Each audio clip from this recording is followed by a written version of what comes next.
Okay, so today as our first topic on applied human resource management, we'll talk about or we'll deal with the topic to do with human resource planning. Okay, so I did maybe probably give you a hint that why are we planning as a department is because we want to also align ourselves with the strategic plan of the business, because every business does have a strategic plan. So usually I said that a strategic plan covers a period of 5 years. All right? So the question is, you cannot make plans without also considering the human resource. Yeah, because your plans to get to your intended plans will depend also on the type of human resource that you have, all right? But also we have to understand that because we are in a dynamic environment, it means sometimes that the stuff that we start with is not the stuff that we end with, yeah? Or they're not going to be there forever, yeah? Because assuming that we're talking about a strategic plan that is over 5 years, but does not mean that in that 5 years, all the employees that we have are going to remain the same. Some are probably going to leave, yeah? Sometimes even the organization can grow, and that will mean an increase in department of work. Yeah, I mean, increase in terms of works or increase in terms of number of departments. And because of such issues, you'll find that there will be need again to plan even in terms of human resource requirements. Yeah, so the human resource planning is just one element that as a department, it is trying to align itself with the strategic plan, which is the major business plan for the organization. So I would like to give you just a brief definition on what human resource planning is. So it is a process of translating. It is a process of translating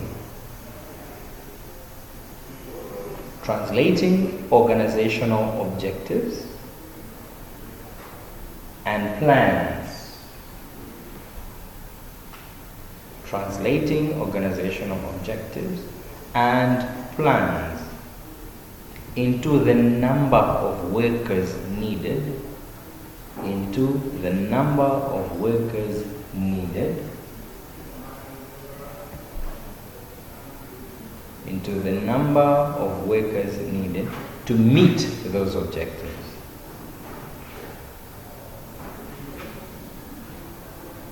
So the question is, what is our plan? The question is, what are our objectives that we have set for the next 5 years? Then the next question we are looking at that if these are our objectives, who is going to accomplish those objectives? Do we have the right number of people? So you might have heard sometimes people in organizations complaining to say, no, that organization, there's a lot of work. Or sometimes they complain wherever they're working, say, no, there's workload. There's too much work. I do too many things. I'm juggling two different departments. Sometimes it can be that because as an organization we are facing shortage in terms of what? Human resource. So it means that we don't have the optimum. We don't have the required number of what? Employees. So even National Council for Higher Education at a university like this one, they recommend that in each particular program that you have, you should not have less than 3 lecturers in that particular program, who are specialists in that particular what? Program. Why? Because they are looking at in terms of to accomplish the objectives of learning that the students should get the required knowledge. We need basically not less than what? The 3 lecturers. Because it's not only one subject, there are so many subjects that they have to deal with at a particular level. But 3 should be enough in a specific faculty. Okay? So it means they are looking at that as a required number of workers. So the same also as this university, maybe probably last semester we had 20 lecturers. And we seemed that we were performing better. It does not mean that the next year, if we have 10, we will still perform better. It will not be possible. Yeah, because we are looking at the size of the organization and we're looking at it in terms of the number of workers that are what? That are needed. And what are the objectives that we have to basically accomplish. So that's the simplest definition that I can give you in terms of what is human resource planning. So what's the purpose? of human resource planning? What's the purpose? Purpose of human resource planning.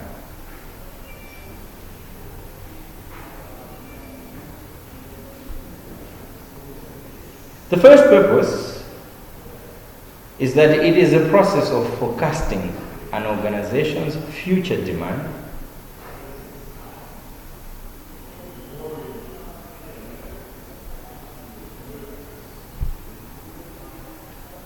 process of forecasting an organization's future demand and supply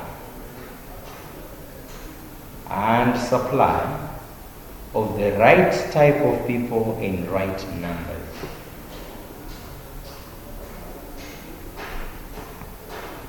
And supply of the right type of people in the right numbers.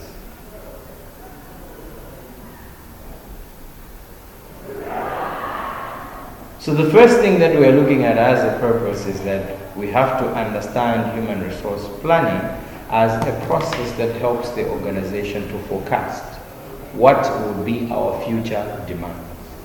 If we increase our number of courses at this university, if we increase 3 more, if we increase 5 more, what's the implication? What will be the demand in terms of human resource? So we are looking at the demand. Apart from that, we are also looking at where are we going to find them. So it's not just a matter of how many do we need, but we're also looking at in terms of the supply itself. And on the supply, we're not just looking at this for the sake of that they are available. It means we're going to take every gym and jab. No, but it has to be the right type of what? People. So how do you know that they are right type of people? So you're looking at it in terms of the person's specifications. What experience do they have? What academic credentials do they have? Okay? Mm-hmm. In terms of age, in terms of experience, those are the key issues, the competences that they possess. Yeah, those are key issues that you will see that will help the organization in terms of getting the right type of what? People. And we are also saying in right what? Numbers. Which means that as an organization, we don't want to starve the organization, but also we don't have to want to have excess. Mm-hmm. Okay? Because if we have excess employees, what does that mean? For an organization, they are incurring unnecessary what? Costs. That's why I use the word optimal. You have to have something that is in between. Not too much, not too little, but you're in the what?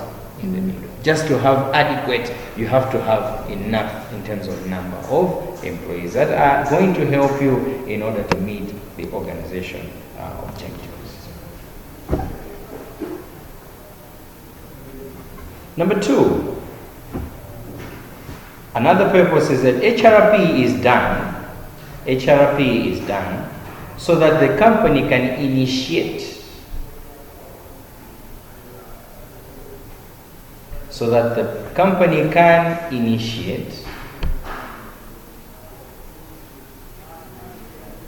and plan the recruitment and selection process.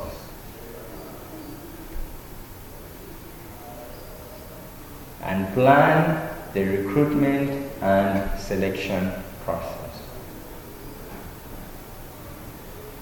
What do you think is the connection between human resource planning as we have defined it and issues concerning recruitment and selection?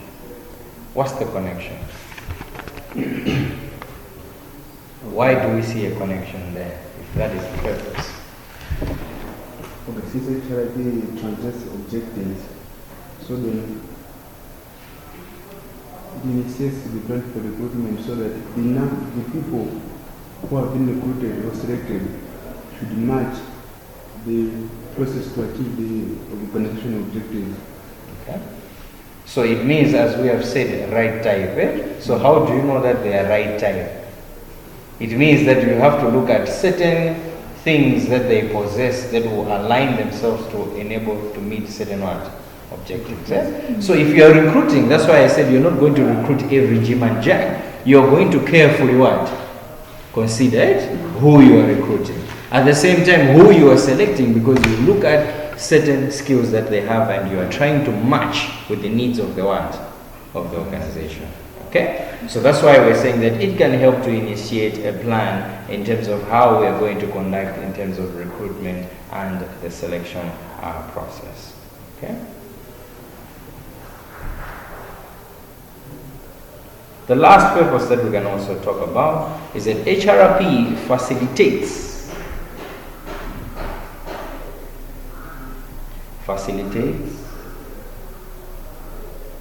the realization of the company's objectives.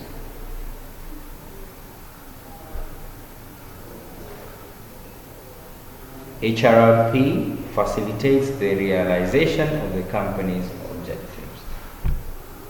So it means you cannot plan without knowing the what? The objectives, So human resource planning is somehow forcing the Department of the Human Resource to realize what are the company what? Objectives. Because you cannot plan if you do not know what are the objectives that you want to what? Accomplish. Yes. So it also helps to facilitate for people to realize or to define constantly what are the company objectives.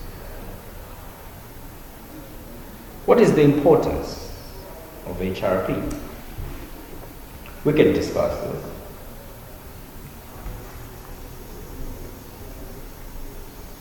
So one of it is whatever is already in the definition is to forecast future personnel needs.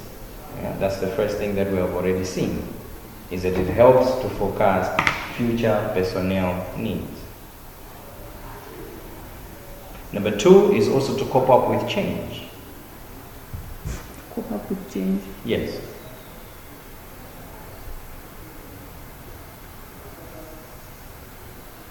You want to add more to that? What do we mean to cope up with change in line with the human resource planning?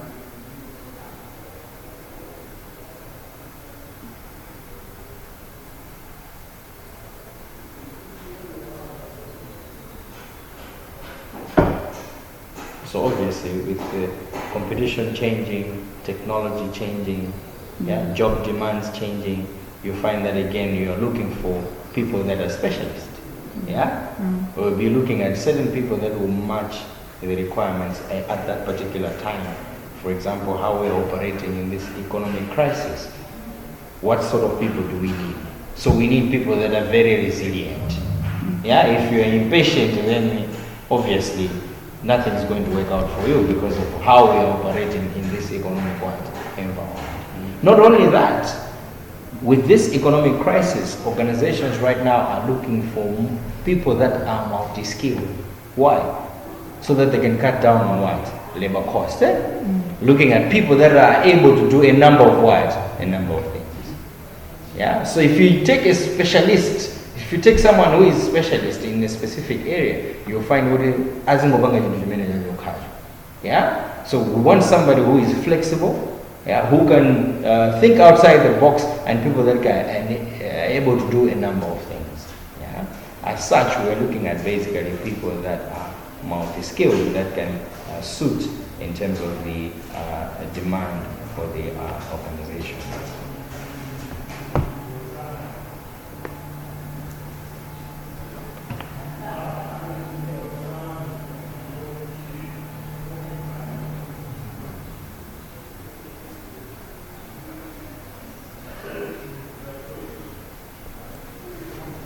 Anything else that we see that is important?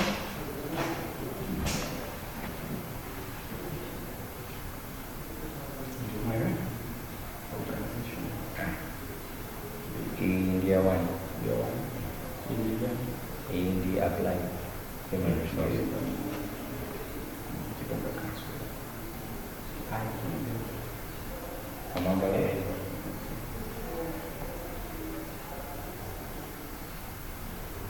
Hii ndijema kama Monday. Ndijifanya Monday ndiyo mozi. Lero sana makani mozi. Ndi ya Monday ayibulisa. Ndio kusaina hapa na aisa ni kupanga kawa.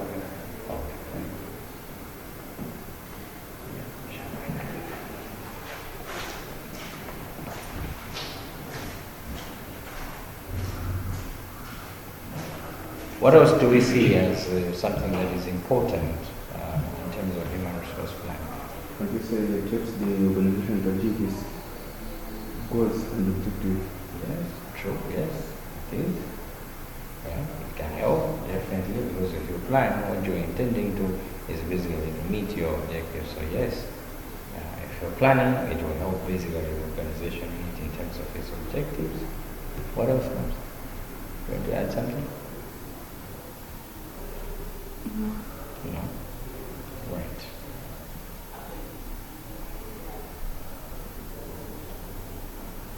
Okay, let's look into the human resource planning process. What is the process?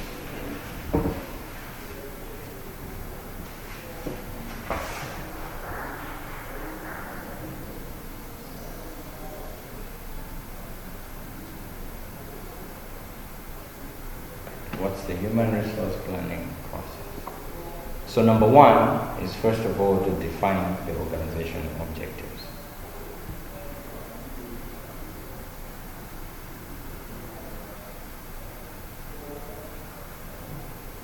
Organization objectives and policies.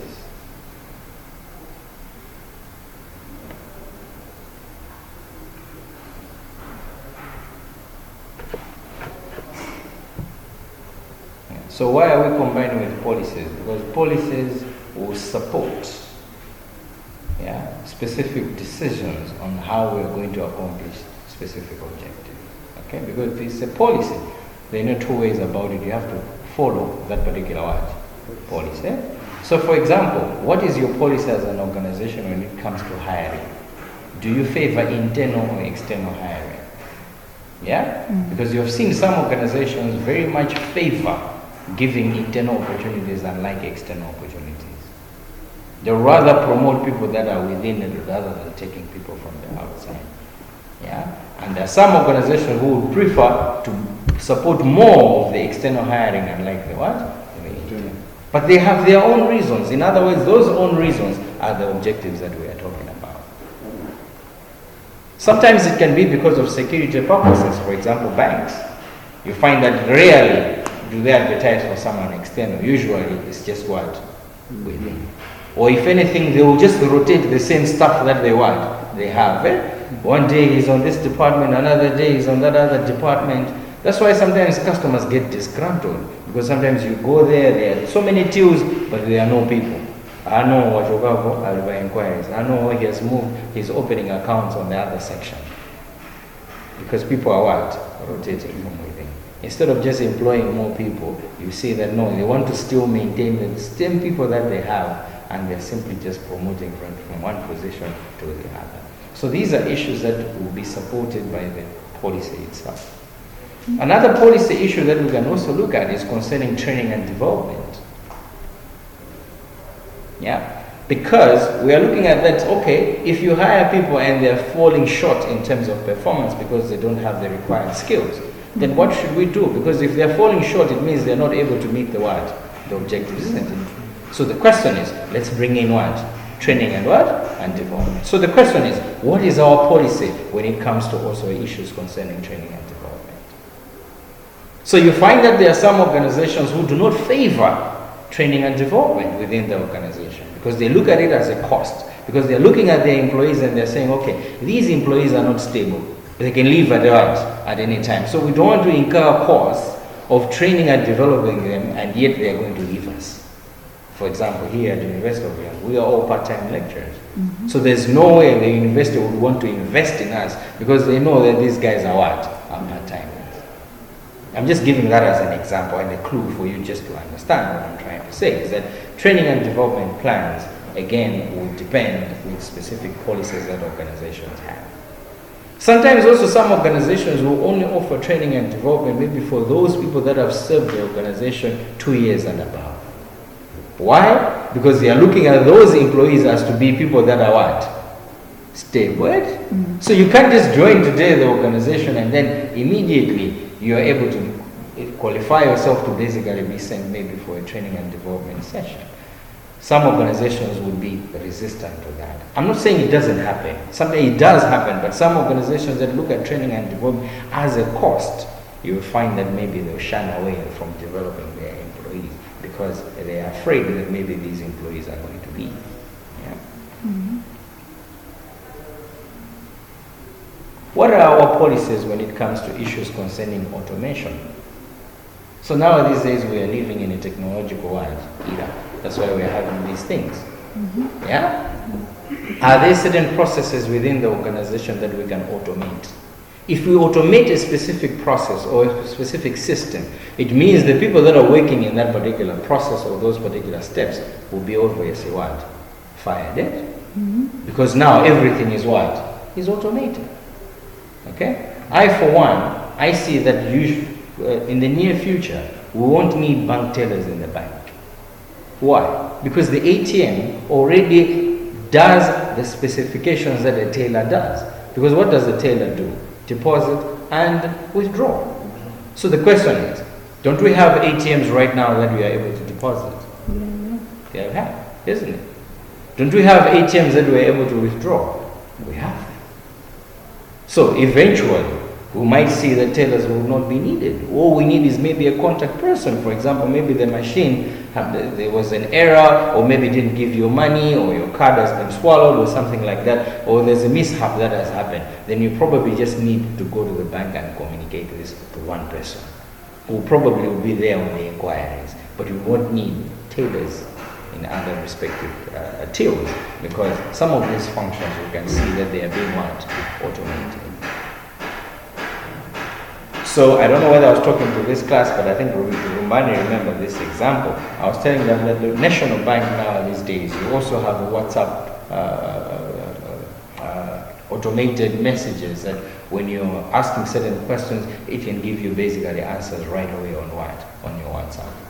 So it means you don't have to go to the bank and ask someone questions. It's something that you can just follow instructions on the WhatsApp. Yeah. So we can see that the first thing is simply to define what are the organizational objectives and policies. Number 2 is the manpower demand forecasting.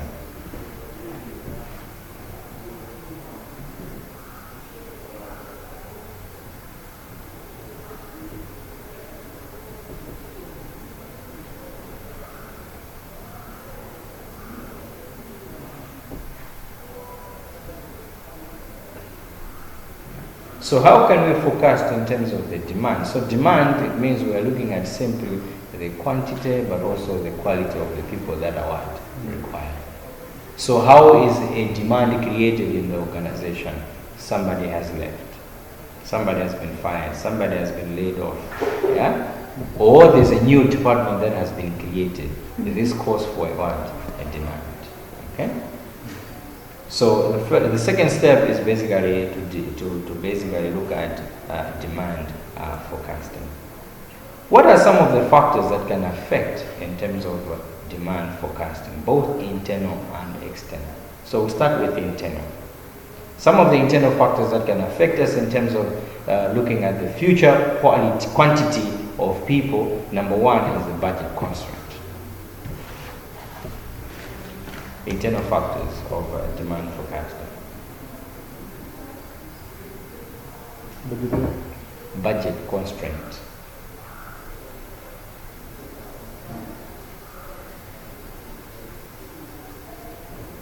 So obviously if we don't have adequate resources, what does that mean?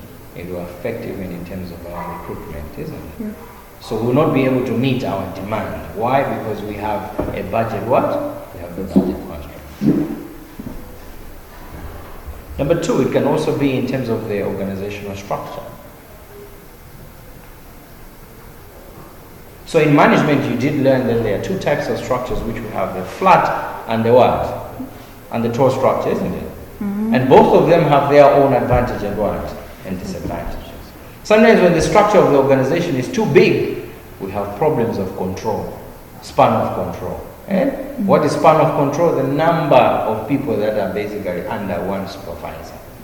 The more the number under one specific supervisor, you find that the more in terms of loss of control. So you cannot be a supervisor, but you're overseeing 200 employees.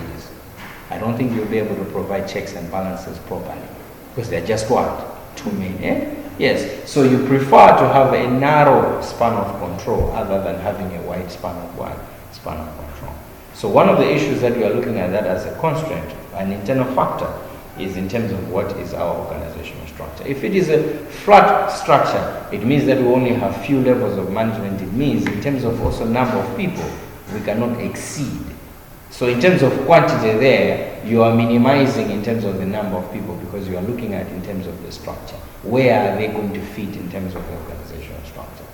But if it is it's a tall structure, it means that you can basically increase in terms of the number of employees because you are operating under a tall structure. But these things of structure go hand in hand also with the size of the what?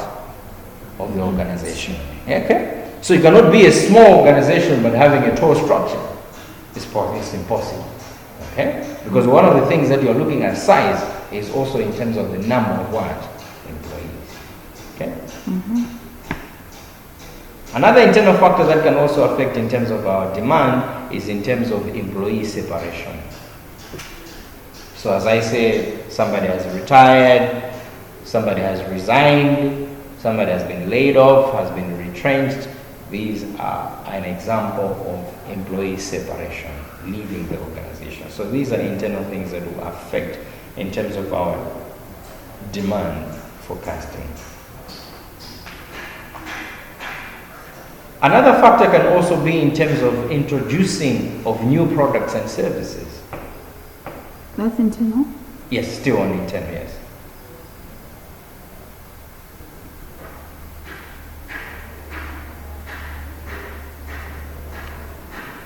So it means that maybe by bringing in new products, new services, you also need specific people that can handle those particular products. Yeah, just as we said that bringing in a new program, a new course, may mean that we also need people that are specialists in that particular area.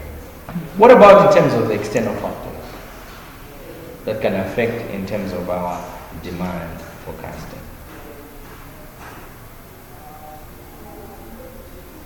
Anything that you feel can affect in terms of our ability to forecast in terms of the demand?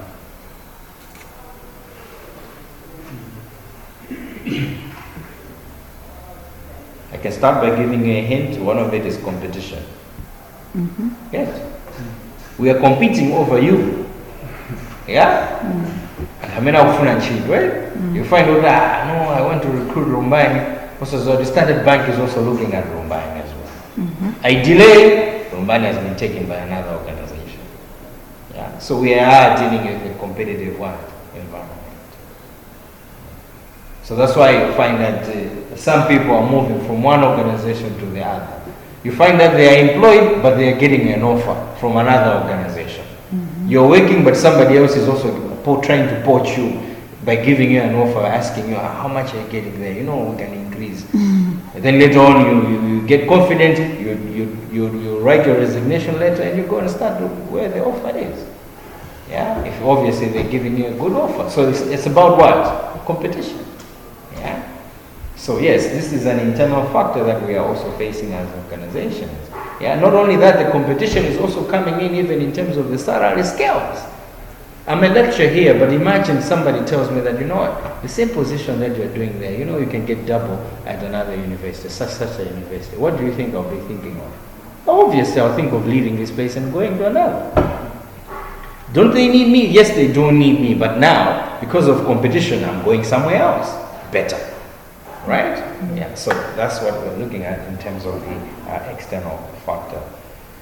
It can also be in terms of the economic environment. So the economic environment is what we are looking at and attributing to issues concerning salary. Yeah? Those are all issues to do with money. Yeah?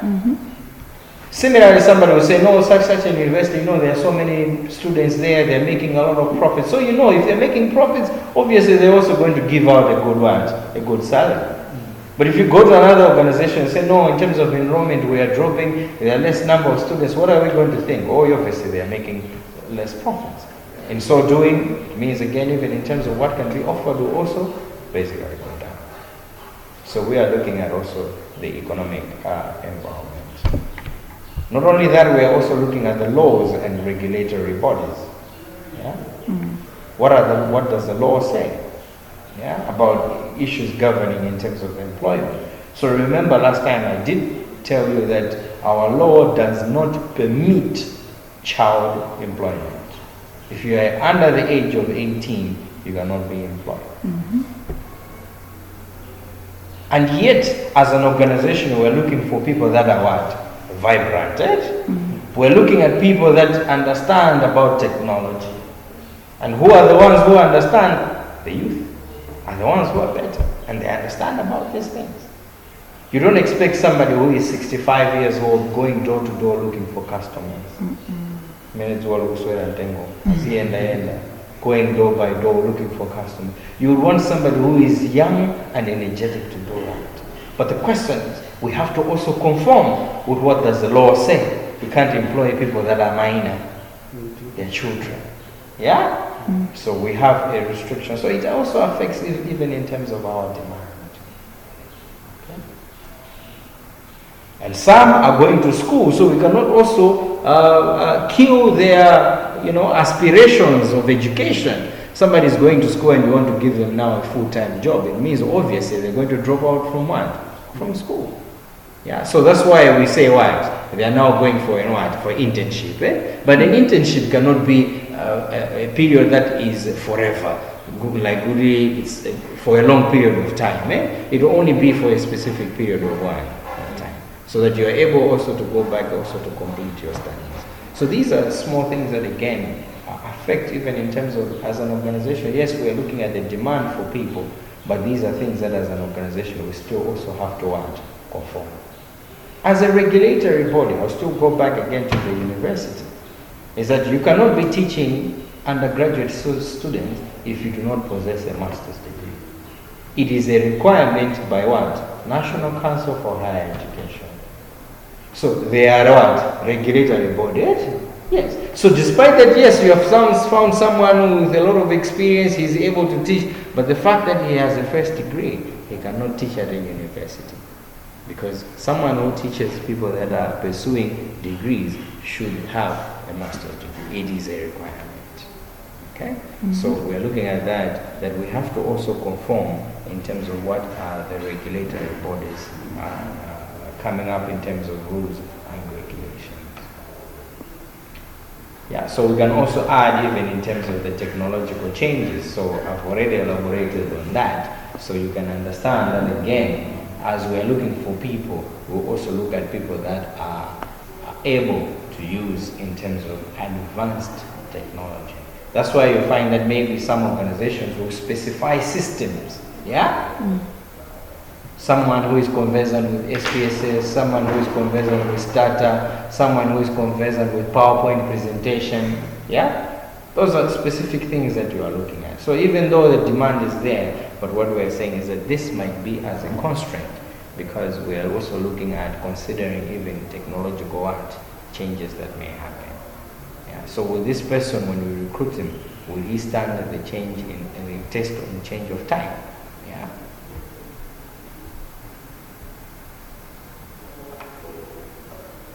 So how do we do the forecasting techniques?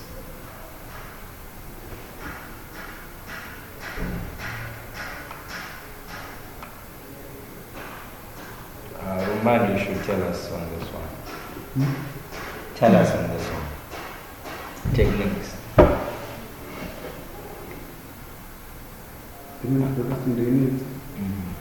No, the forecasting techniques. How do we do this forecasting?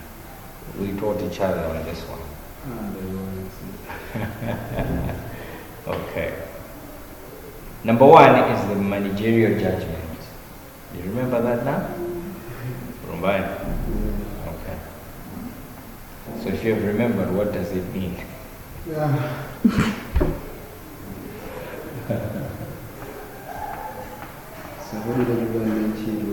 Pardon?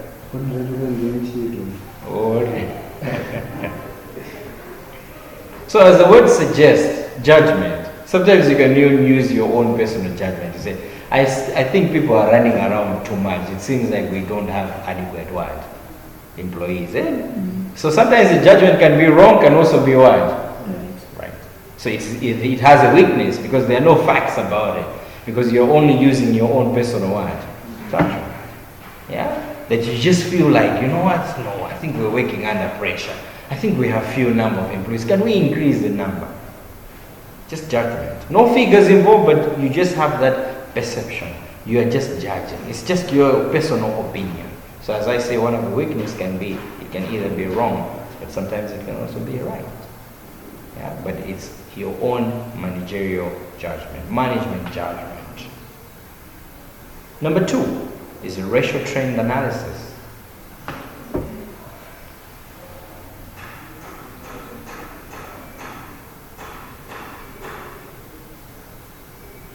So, if National Council for Higher Education says that a minimum that a lecturer can take in class is 30, which means the ratio is 1 to what? To 38? Yeah? To 30 number of students. So the question is, it means that if you have 60 students, it means you need how many lecturers? 2. So the same also as an organization. It means if you have increased in terms of, you want to increase in terms of your production, what does it mean? You have to also increase even in terms of the number of what? Employees, right?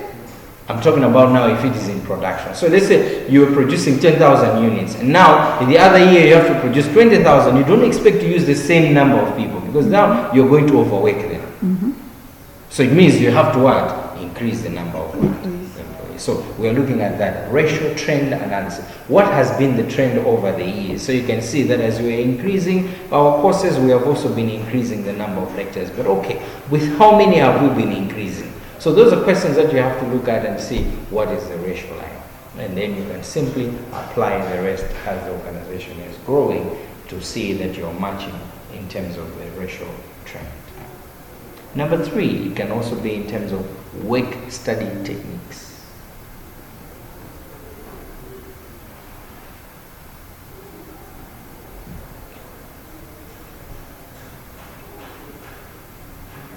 So work studies techniques is simply looking at the flow.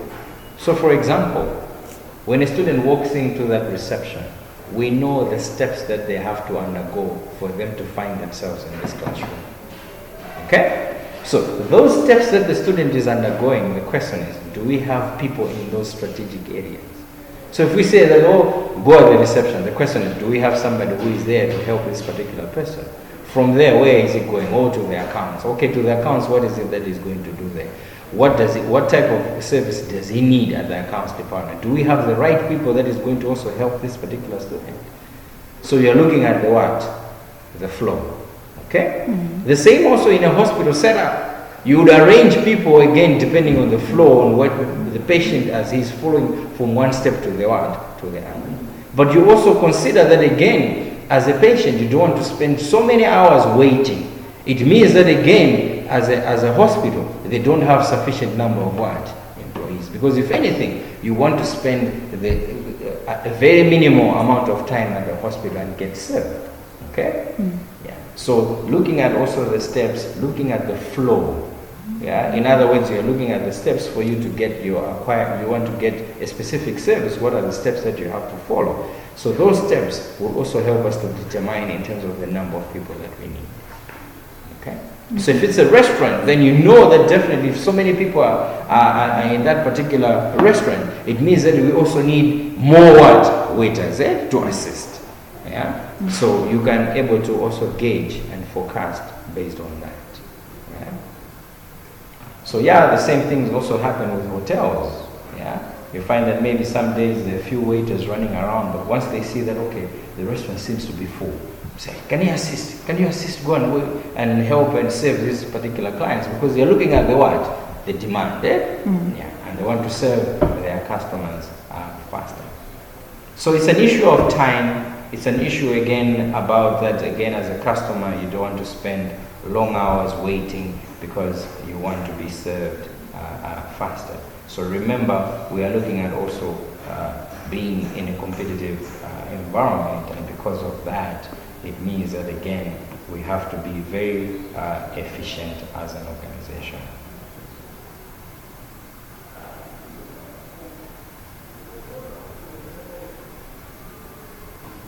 Okay. Okay. So number 3, depart from the demand forecasting. Number 3 is the supply forecasting. Supply forecasting.